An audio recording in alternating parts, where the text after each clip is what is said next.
You and Koroku had never spoken to each other, even though you sit right beside him. You'd always admired his lack of presence, but he'd never noticed. When you watch him from the corner of your eyes, he's never looked back. Not once. That is, until he spilled water on you.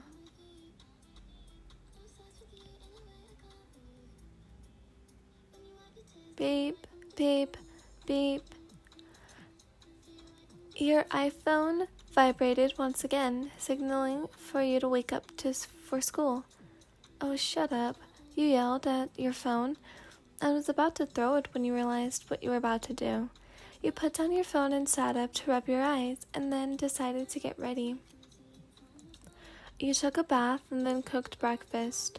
You live alone because your father had his business in America. You would visit for a day or two once a year. Your mother died when you were 9, leaving you and your father alone. She died from a car crash. Your brother's name was with your father in America. You lazily went around your house and locked it. You started walking to school, which was only a few blocks away. When you arrived, you were the first one there. You sat down and looked out your phone. You decided to check the basketball court, so you left your classroom. You were the sporty one and could shoot some hoops from a distance, but your stamina was really low. You heard the squeaking of shoes and dribbling of balls as you got closer. You opened it just a bit so you can look at them. They had morning practice today, and you knew this because you'd heard Kagami and Koroku talking about it yesterday. Kagami did an amazing job jump and shooting the ball. He was fast. You couldn't really follow him with your eyes. It made you a little dizzy.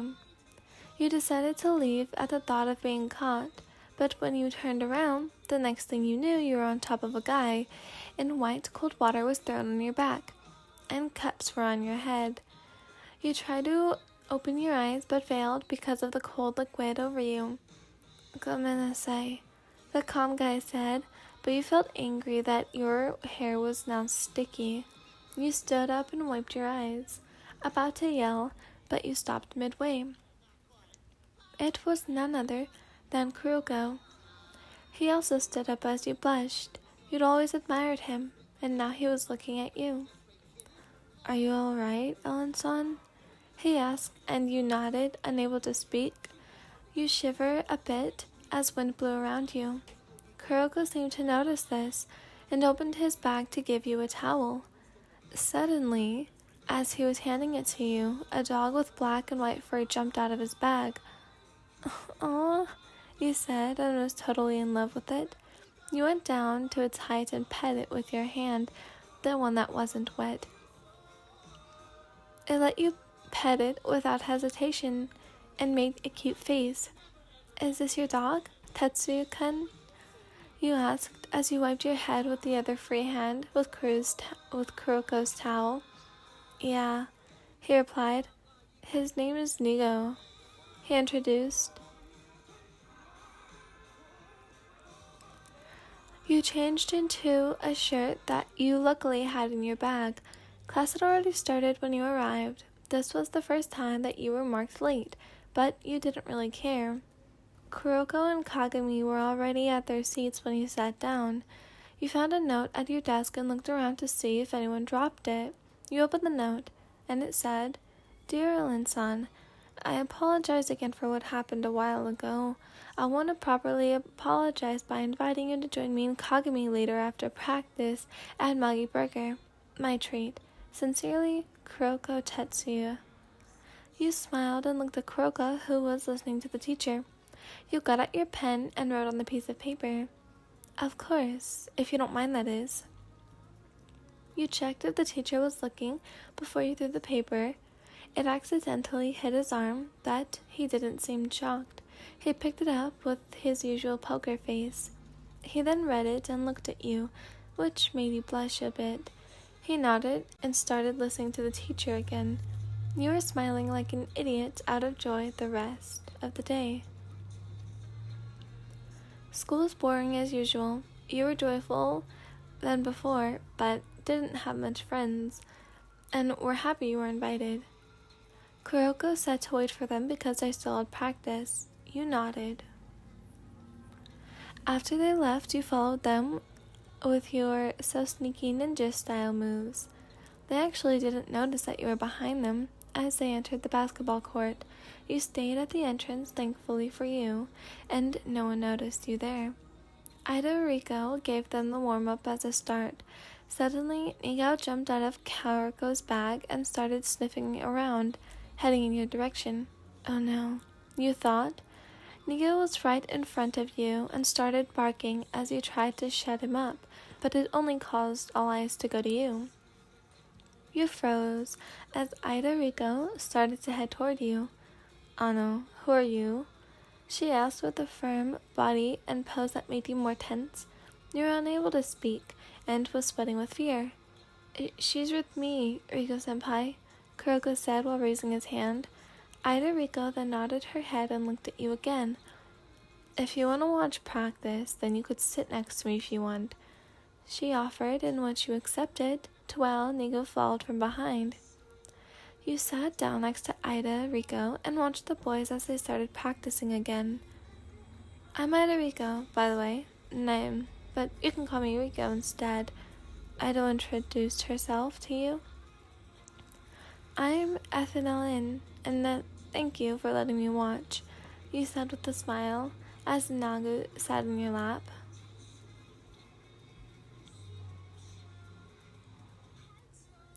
You were amazed by what they could do. You just couldn't take your eyes off them.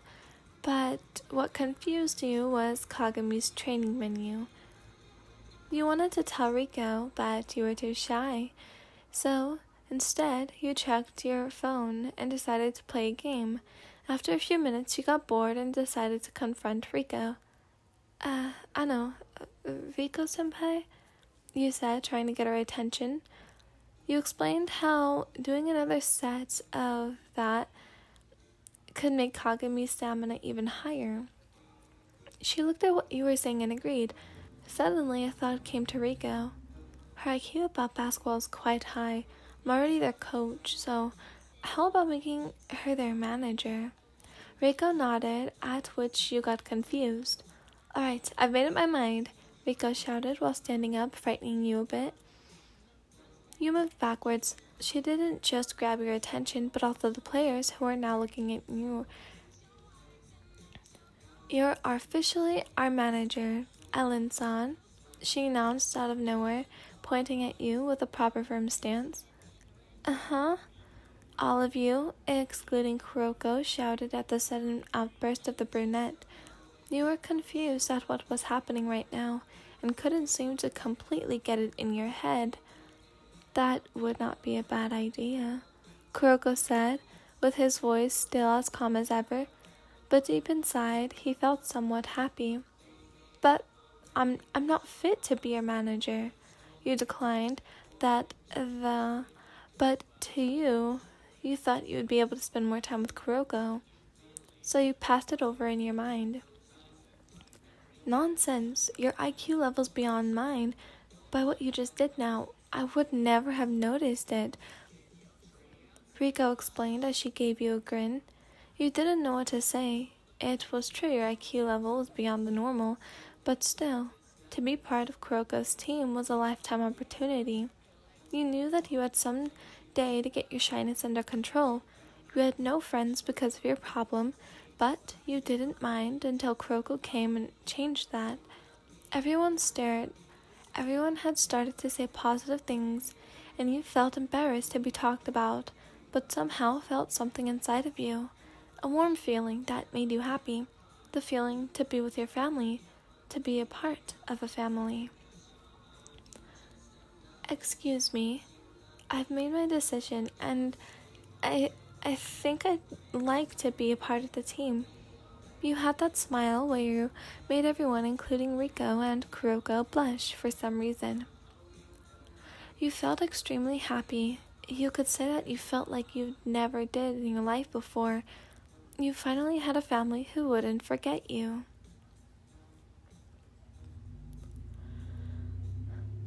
You just gotta sign here, and then your parent or guardian here, alright? Riko explained to you, which way you turned pale.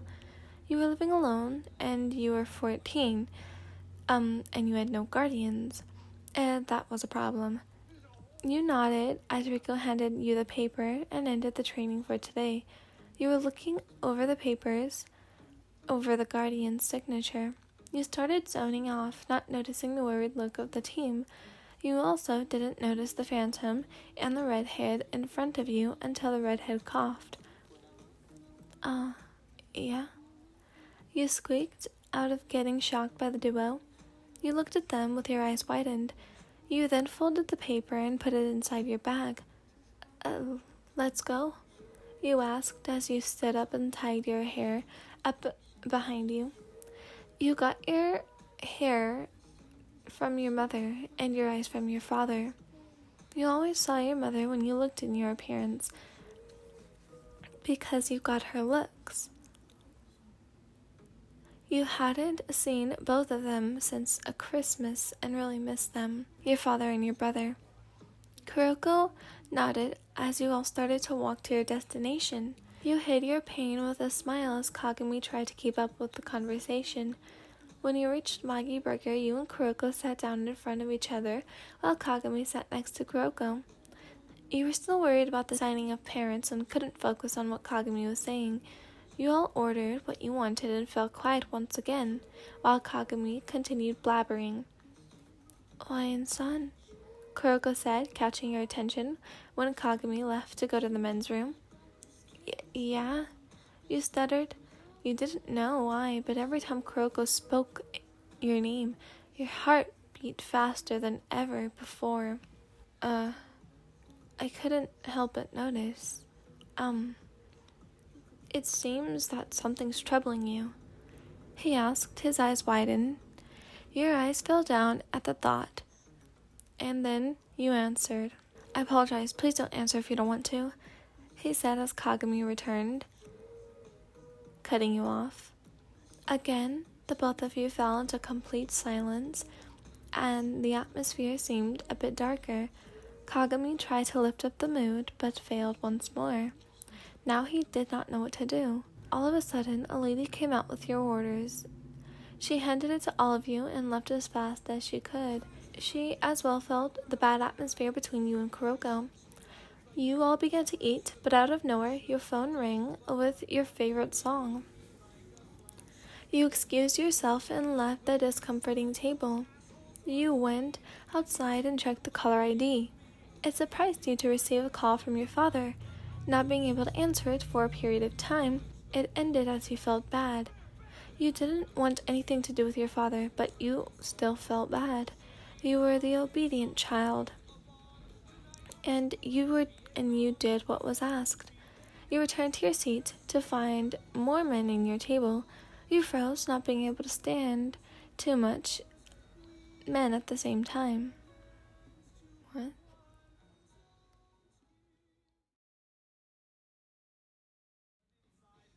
That was it. It says it's finished. So, I guess that's it, everyone. The fanfic will be in the description. I hope you enjoyed. This was requested, so decided to do it. I'm sorry about my voice. I don't know, it's kind of cranky. But anyways, I hope you enjoyed. Goodbye, loves. I'll see you, my voice, bro. He's never gonna make it. All the poor people he's forsaken. Karma is always gonna chase him for